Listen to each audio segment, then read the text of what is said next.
What? All we wanted to do was borrow some brown sugar. I don't know what to say, so you get a Bad Boys reference. Tony and Ziva, Season 1, Episode 6. Titled We've Got Company. This is my favorite episode of the season. I am about to wake you guys up. This is my favorite episode of the season. This is my favorite episode. I don't care. I do not care what happens next. This is my favorite episode.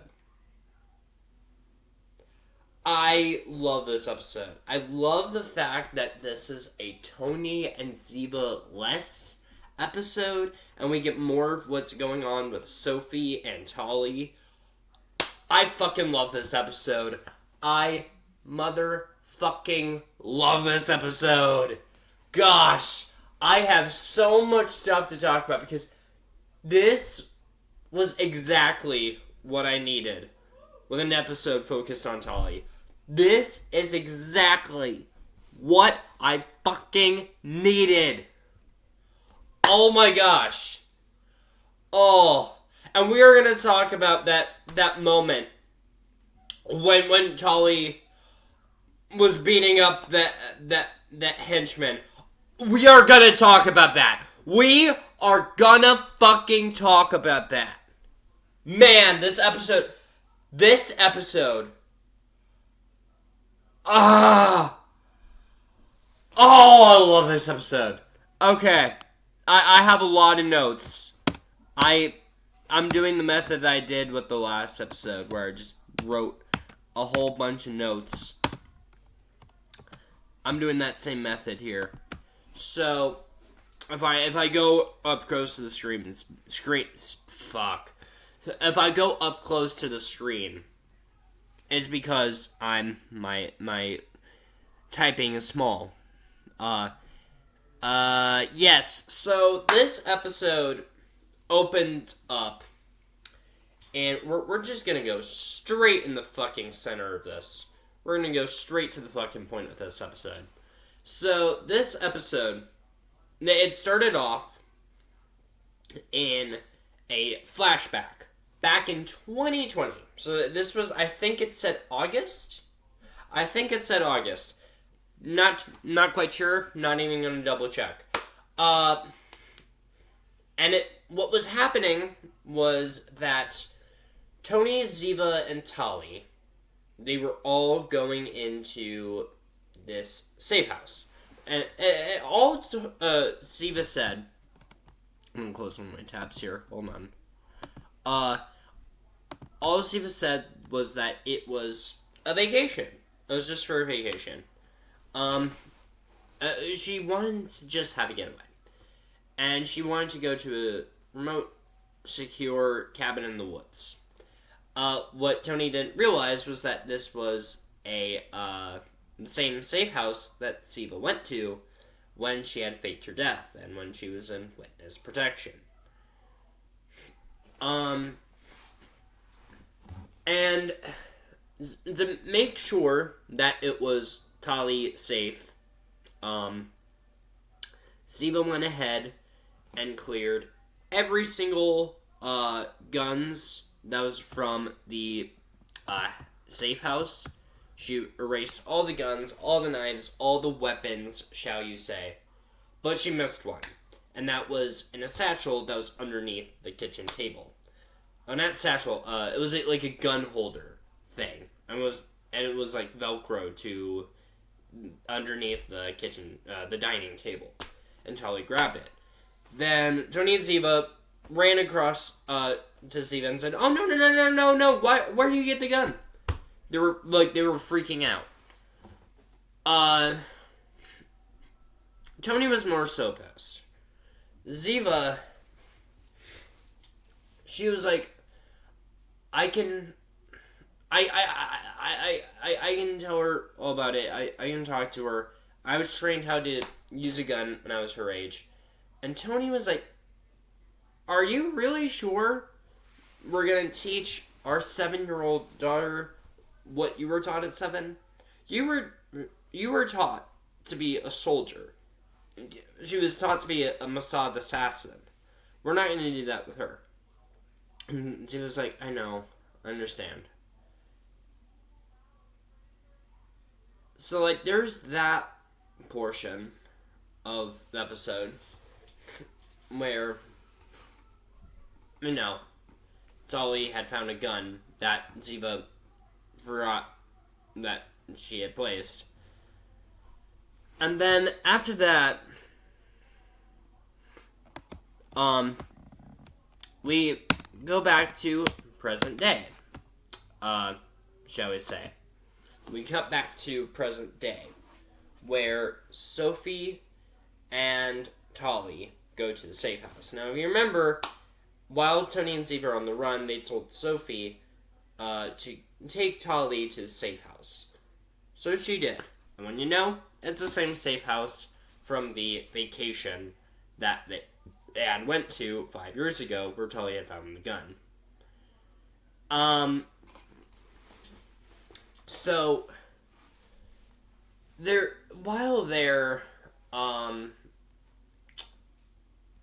Tali does get some ground rules, such as, like, you can't be on the internet, because otherwise they'll try and find a way to, otherwise Martin's henchmen, Galimard, and his henchmen, will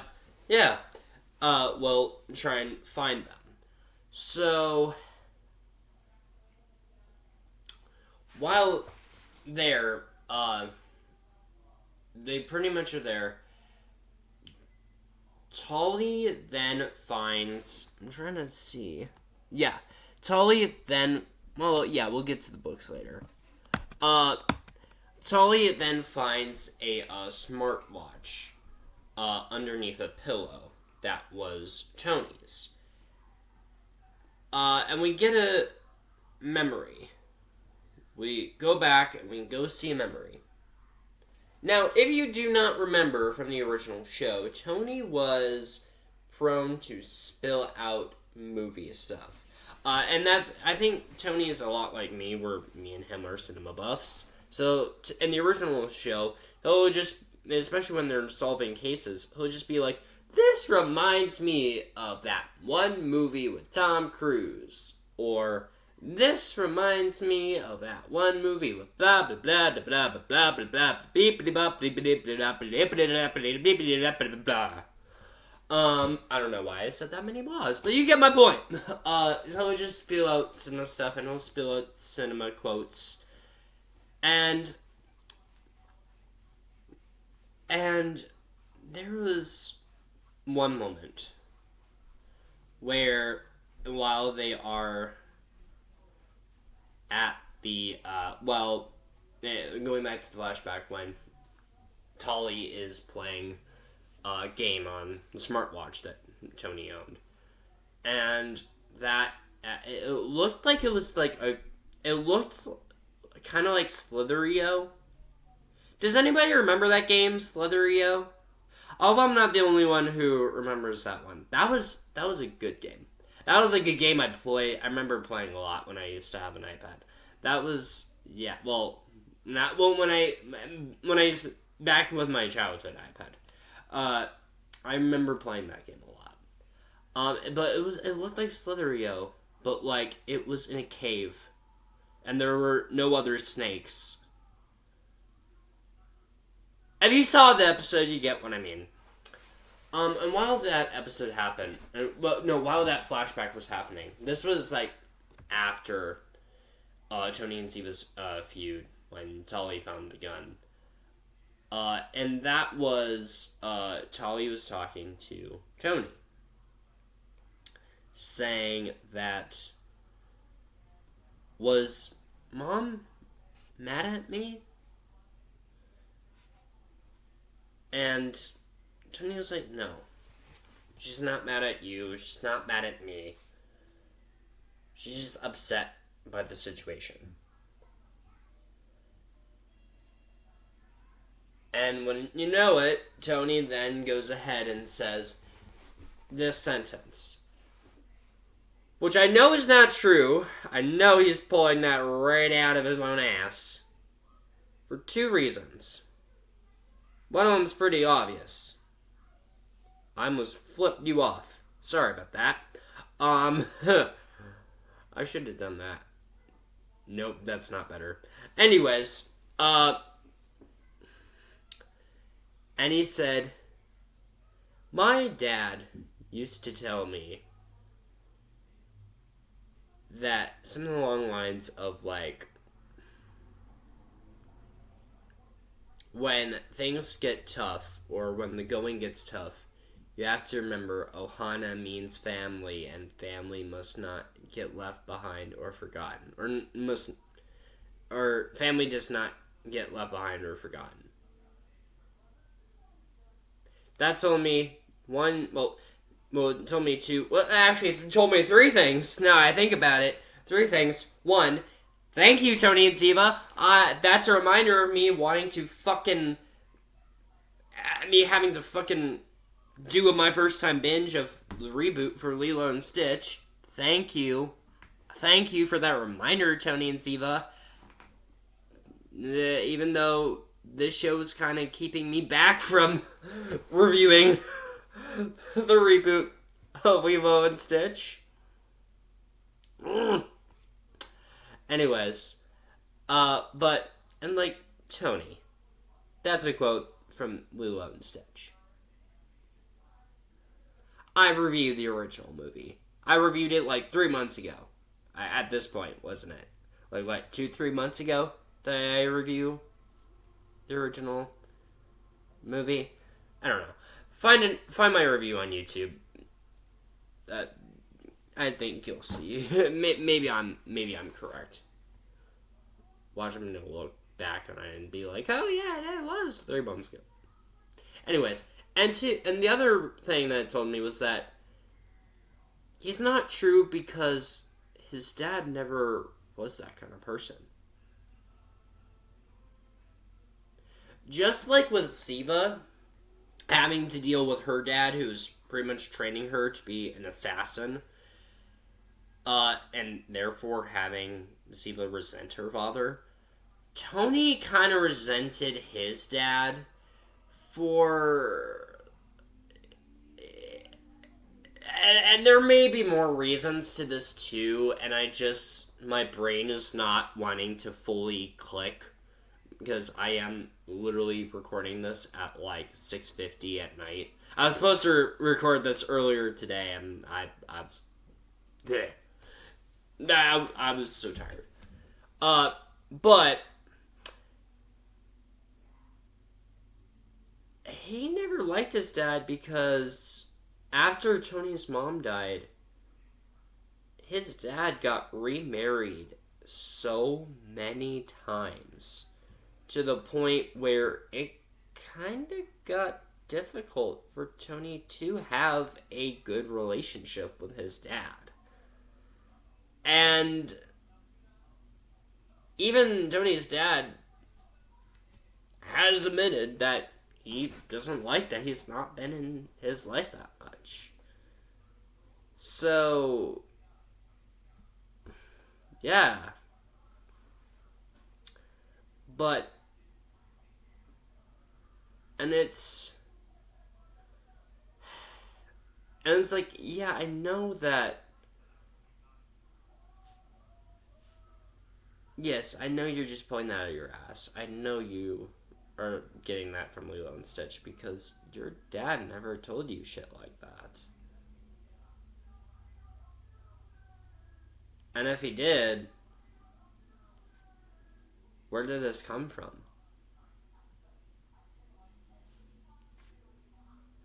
So, yeah.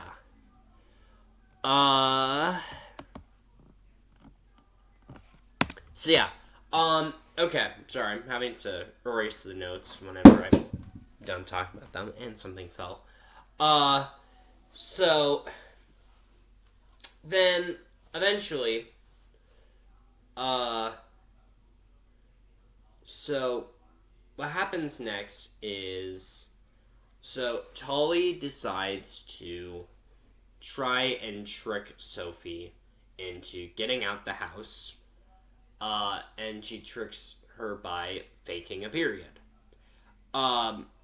Just so that way she could charge her smartwatch just to not get Sophie's attention. So there's that happening. But and I want to mention that charging the smartwatch, because that does come back heavily. Because what happens next is, your trustworthy, fan favorite, beloved character, Mr. Galimard. Yes, Galimard is not dead. Well, I mean, come on, we kind of knew this. He jumped out of the lake in the Wedding Crashers episode. But Galimard is back. And I'm gonna say my opinions later on, because I was just about to say my opinions, and nope. So, Galimard and his henchmen were, if you don't remember, in the last episode, Jonah Markham told Martine to tell her henchmen, Galimard and his trustworthy sidekicks, to try and get Tali and kidnap her. So what happens? The smartwatch, which is a cellular device, pinpoints their location, and Galimard knows where Sophie and Tali are, making it where Galimard and his henchmen break into the safe house. Yeah! And naturally, eventually, we go to Tali calling Tony and Ziva, which was, trying to call Tony and Ziva, which was that same audio recording that Claudette got from the ending of the last episode, where Tali said there are strange men in the house. So because of that, Tony and Ziva are rushing into are trying to rush towards the safe house, which for them is like a 3-hour drive. And while we were there, Tony and Ziva talk to each other. And Tony asks Ziva a question. And that question is, why is it that Ziva didn't like Henry?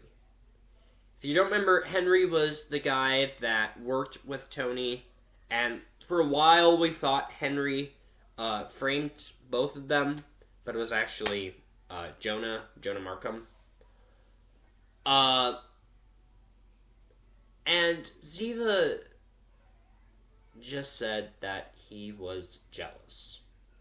Ziva said that she was jealous. She was jealous of Henry's affection and love for Tali. And she was also jealous of Tony for having a really good instinct on trusting people, when Ziva hasn't had a really good history of it. And it just shows that she wishes that she could be more like Tony in the way where she wishes she could trust people easily, but she also wished she had more of a good relationship with her daughter. Because since faking her death, her relationship with Tali hasn't really been that great. And it's hurting her. Which is a really interesting thing to see. Being gone from Tali's life for 6+ years for Ziva has been tough. And having to be gone from her while being on the run is hurting her even more. So,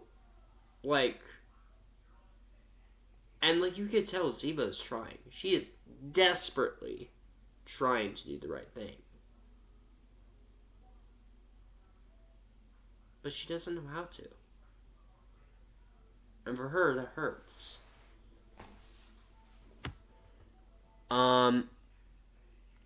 Yeah, and then, of course, Sophie... Why does shit keep falling on me? God damn it. I'm gonna put that there. Yeah, we kind of talked about that, too. Sophie tells... no, not Sophie. Tali tells Sophie about the smartwatch. And then, of course, Galimard realizes that there is a... I would love it if there's a pancake room. Wow.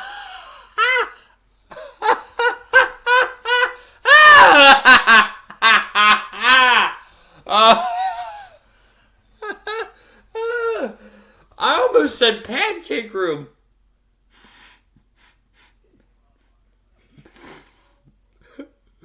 God, I'm so stupid. I'm so stupid. A panic room. I almost said the words pancake room. Gosh, maybe I shouldn't do these videos at 7 at night. Wow. Okay. So, yeah. So, Galimard then realizes that there's a panic room in which Sophie and Tali are currently in. And he instructs his henchman. I'm a southern. God damn it. Wow.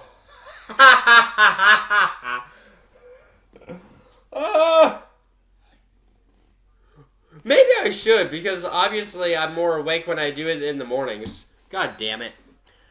So there's a panic room in which Tali and Sophie are in. And he instructs his henchmen to find said panic room. Thank fucking God. I said that sentence properly. God damn it. Ugh. Okay. I don't know what the fuck is wrong with me. And eventually, Sophie, while in the panic room, she is trying to find signal. I can't remember for whatever reason, but she's trying to find signal. So she opens up the ventilation, whatnot. And she, of course, Sophie, she can't reach that well. She just puts her phone right where, as far as she can. And Tali's like, I can fit in that ventilation thing. So Sophie was like, okay. But she tells Sophie to go into the ventilation thing. I know it has a word. My brain isn't fucking working. So we're gonna have to work with the best we got.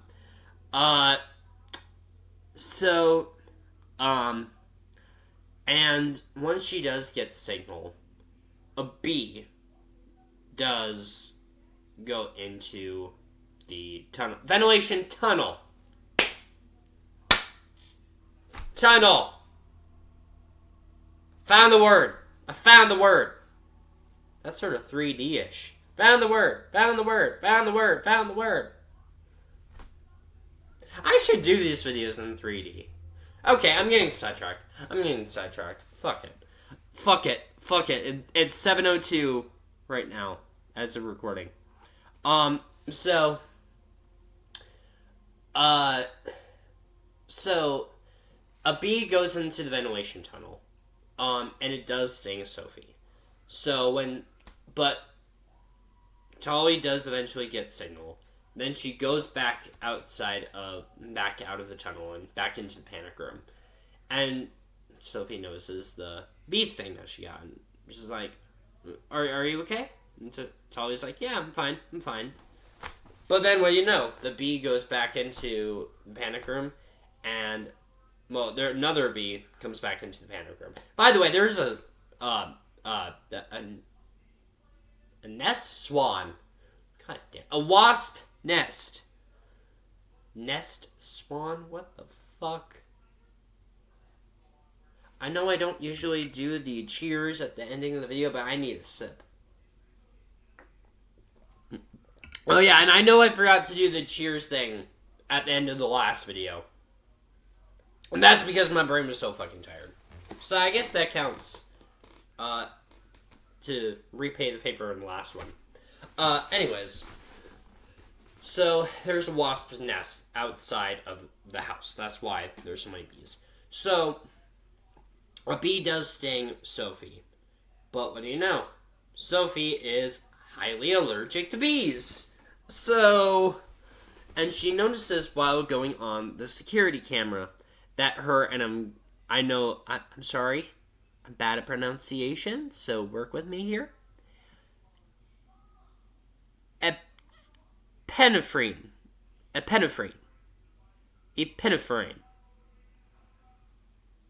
That. The thing when you're allergic to stuff that you put in your leg or arm or whatnot.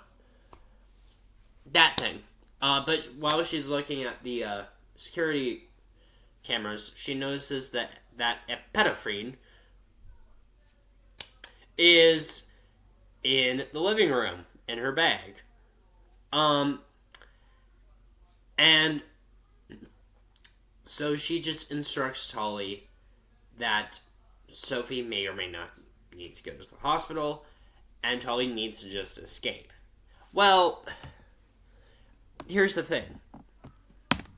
Tali remembers of that speech that Tony had given her. While they were playing that snake game on their smartwatch. That Ohana means family, and family can't be left behind or forgotten thing. You know, that speech. That Lilo and Stitch speech. But essentially, sorry about the background noise, you guys. So essentially what happens is Tali gets the epinephrine, and she goes in swiftly and silently.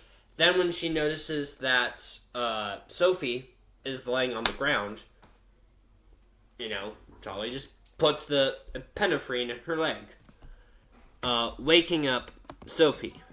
And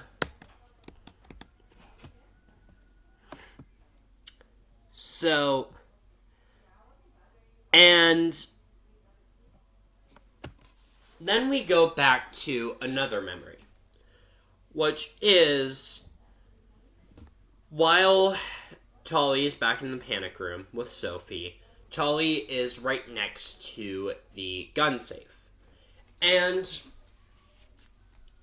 we cut back to a flashback. She goes back to remembering a flashback. And that is back in 2020. Where we see Tali asking Ziva a few questions.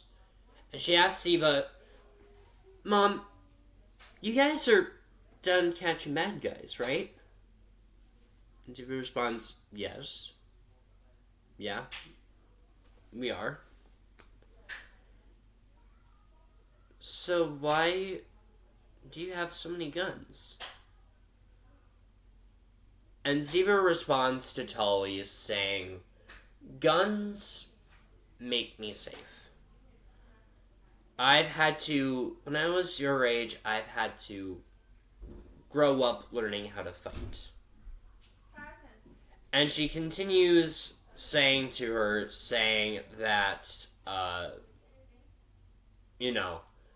she doesn't want Tali to grow up the way that she did. Which essentially, Ziva really did have to grow up learning how to fight. In the NCIS lore, and I can't believe I'm going to go to Ziva backstory, but, I think it's kind of crucial. In the NCIS lore, we know that Ziva started learning how to fight at, around 5, 6, 7.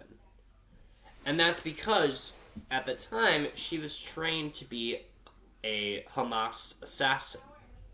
She was trained and she learned how and was trained how to kill. And pretty much she worked to be a Mossad assassin, and, well, Mossad officer. Mossad officer / Hamas assassin. But here's the thing, Ziva didn't like it. She really didn't. And then we cut to, of course, when we had Agent Caitlin Todd. Agent Caitlin Todd was killed by Ziva's brother. And Ziva knew that her brother killed her. But she didn't want to outright say it, because if she did say it, she was pretty much saying, fuck you, Israel, and fuck you, Mossad, and fuck you, Hamas. So what did she say? So what did she do? She was willing to risk her allegiance and willing to cover it up by killing her brother. She killed her brother in order to save Gibbs, and she was okay with covering it up and not having Mossad know.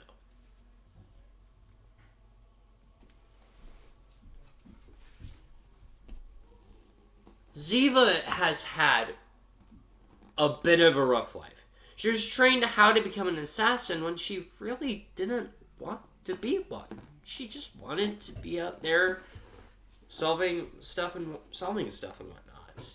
She only wanted to kill people that she thought needed to be killed. Such as terrible people, like her father. So, like, yeah. And eventually, Ziva tells Tali, saying that she is like her. She's smart. And that she can get out of anything if she can put her mind to it. And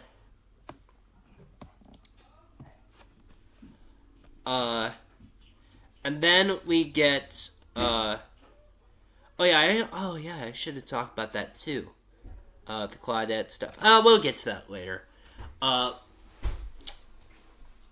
So, we also get to another fun fact about Sophie that I thought, yeah, that makes sense. Sophie, who is essentially Tali's nanny, she is ex-MI6. She's trained how to be sort of like a bodyguard, especially for Tali. And that makes a lot of sense. Tony and Ziva are wanting to... I didn't think about this until I was talking to someone who also really likes NCIS. But she hasn't seen the show yet.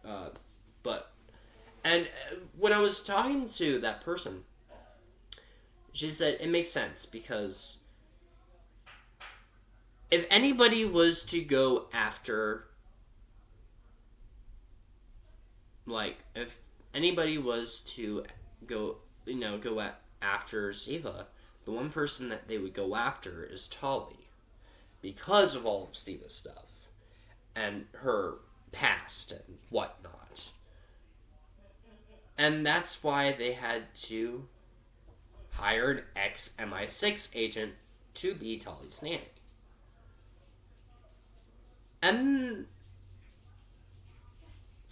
that I thought was interesting. And because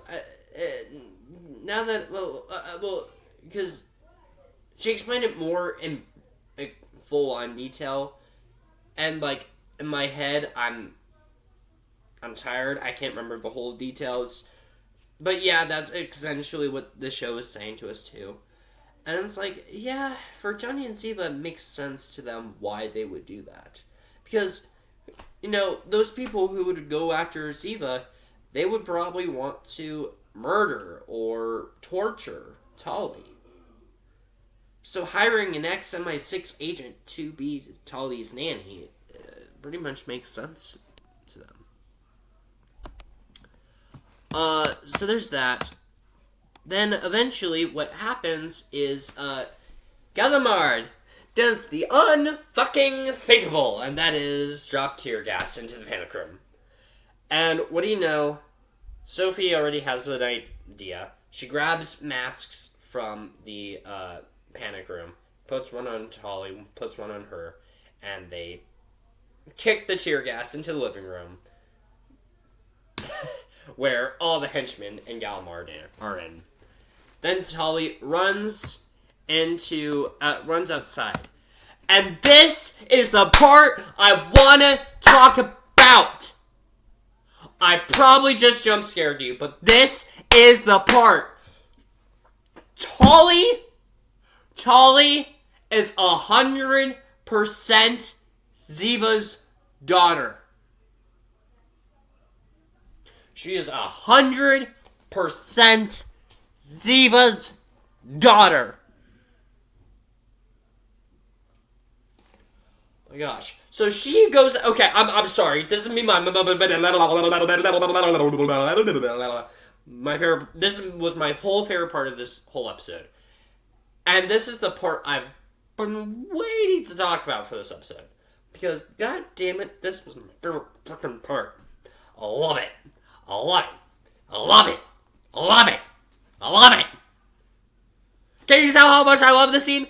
Okay, so Tali goes outside, and she tries to, she was trying to get into the car, I think, so that way Sophie could get into the car. But when one of Galimard's henchmen grabs her, and sort of, like captures her like this.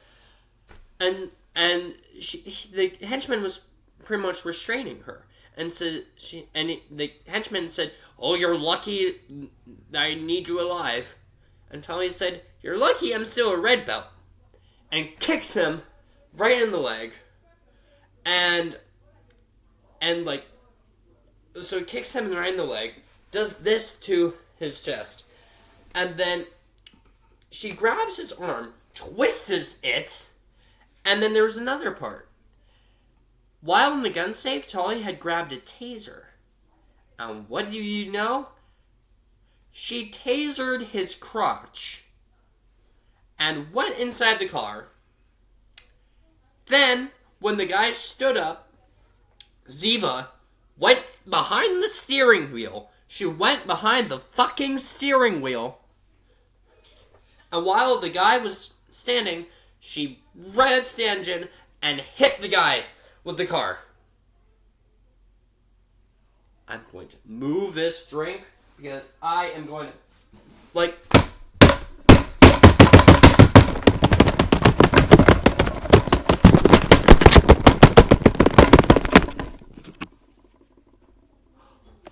Yes! Yes! Oh! Oh! Yes! She has inherited her mother's skills to learn how to fight, and I fucking love it. I fucking love it. Oh, I want to see more of that. Okay, now I can move this. God damn it. Gosh. I fucking love this scene.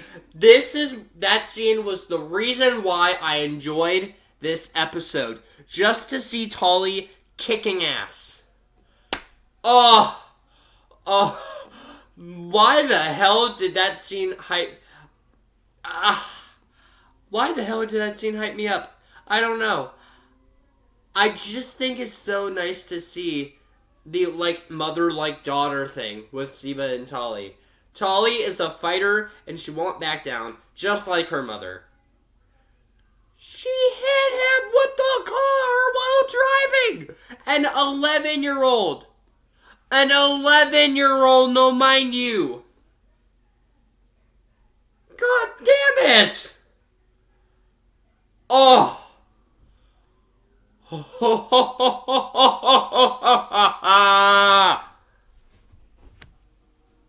I love it. And then, after that happens, Sophie... Wow, my throat is going to hurt after this review. I know it. While after that happens, Sophie and Galimard eventually go in a hand-to-hand combat match. Fight sequence, yeah. And it's a hand-to-hand match. For a while, we think Sophie's gonna lose. Then what do you know? Sophie breaks his fucking neck.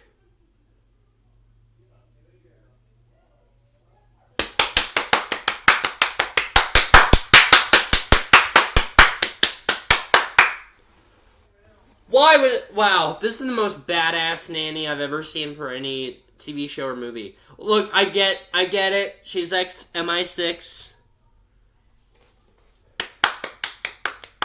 Gotta hand it to her. Gotta hand it to her. Got to fucking hand it to her. And then, eventually after that, Claudette shows up at the house. So I noticed this back in, like, what was it, episode 2, episode 3? I didn't say anything at the time, because I didn't think I need to. But now this episode is confirming it. Claudette, who works with Tony and Ziva, and Sophie, they both are in a relationship.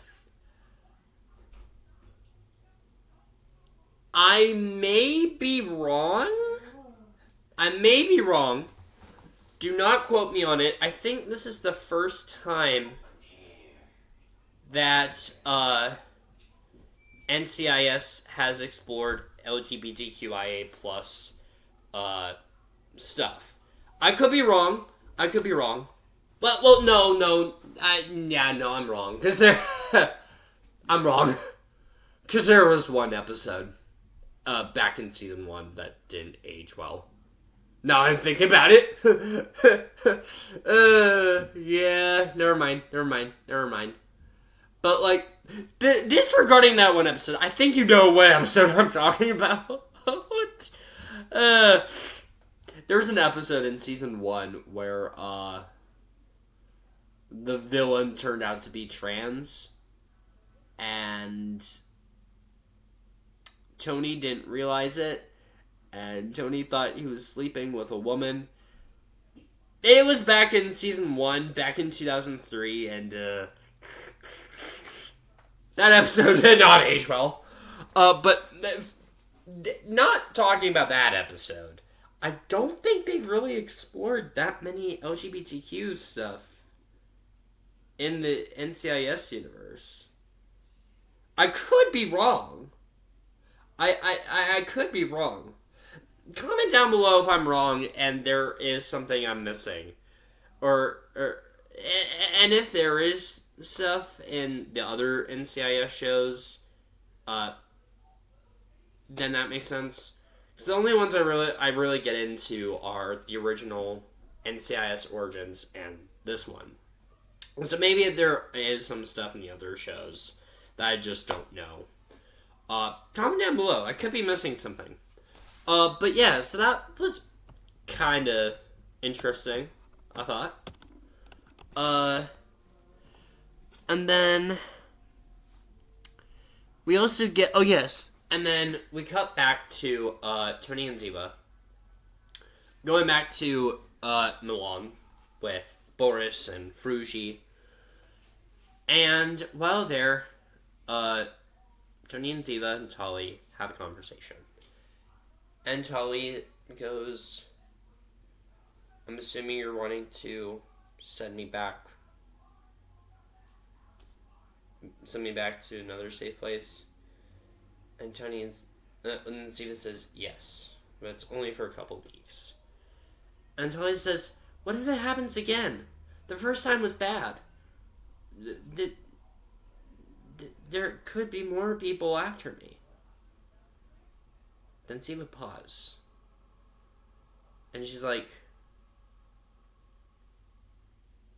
can you excuse us while I talk to Dad?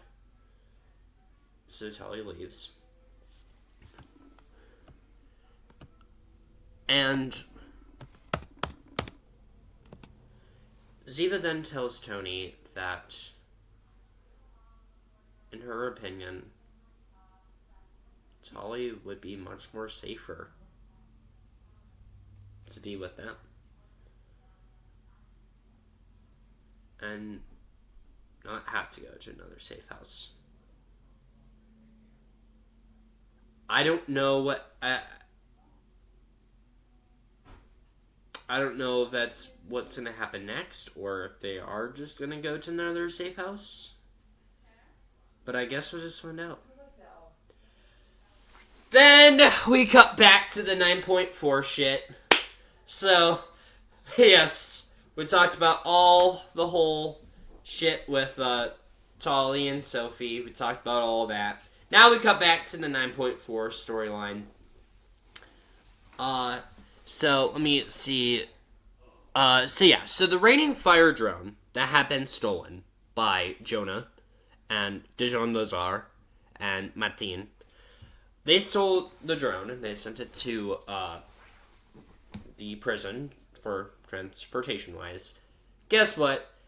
They send it back to the Raining Fire Peacekeeping Solutions office. And the reason why is because, well, they don't know. But there could be a possible theory. And that's because they think that Jonah potentially wants to get his hands on peacekeeping, on the Raining Fire Peacekeeping Solutions. And it could all be because of Aaron Graves. The hack on the hospital from the first episode, the self-driving murder cars from the second episode, and the Supermax break-in from the previous episode. It's kind of all connected because of Aaron Graves.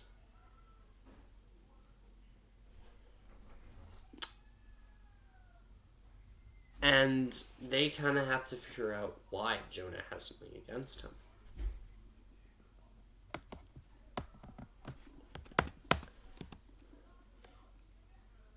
Then we cut back to another scene where Jonah, and it's between Jonah and Martine. And Jonah gets a call from one of Galimard's henchmen. And he gets told that Galimard is dead. So Jonah talks to Martine and tells her we need to rethink our solutions. And that is, we probably shouldn't go after Tali, but maybe we should just go after Tony and Ziva. Get to them and see what happens. And, of course, this episode ends with probably the most saddening part.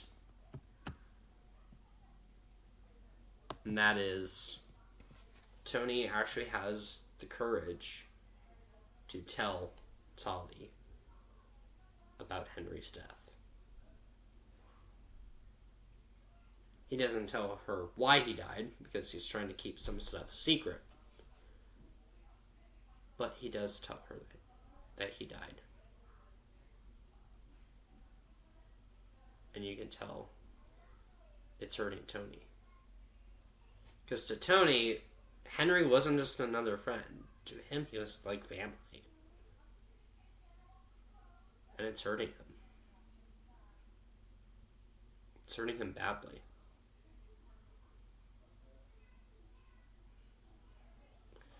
That's all I got for this episode. Man. Gosh, we're at like an hour at this point. Gosh. So I'm gonna... Hold on. What am I doing? I want to get into... So I legit like this episode. I think so far this is my favorite episode of the season. Like, legitimately. I think this one has... I like that this episode is Tony and Ziva less, And that's weird coming for a show called Tony and Ziva.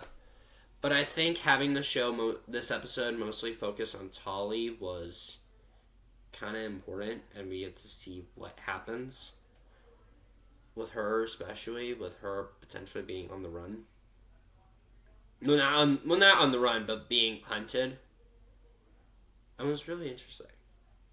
I loved this episode. I loved seeing Tali kicking ass just like her mom. It's my favorite episode. It's my favorite episode.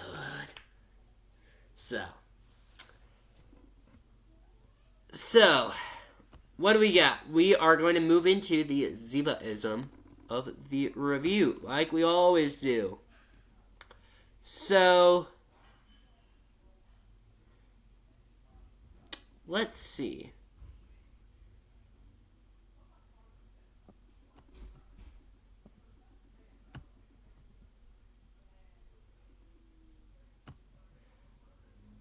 Okay, this one.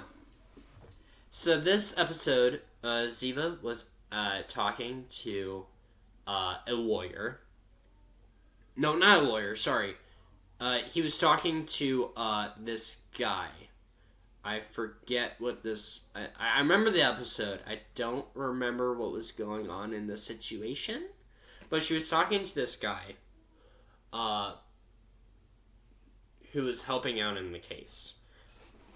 And she tells him, and your lawyer is going to try and use her bad taste in men to impregnate her credibility. Tony responds embarrassingly, impugn, Ziva. That is my Ziva-ISM of the review. And I know I forgot, well, I did kind of do this up to make up for last time.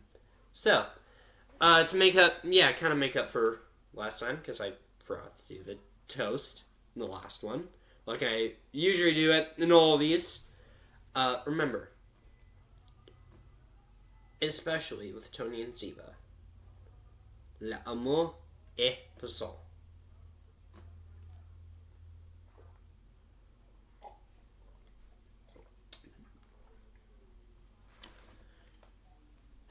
I hope you guys enjoyed this episode review. And I will see you guys for episode 7 next week. See ya.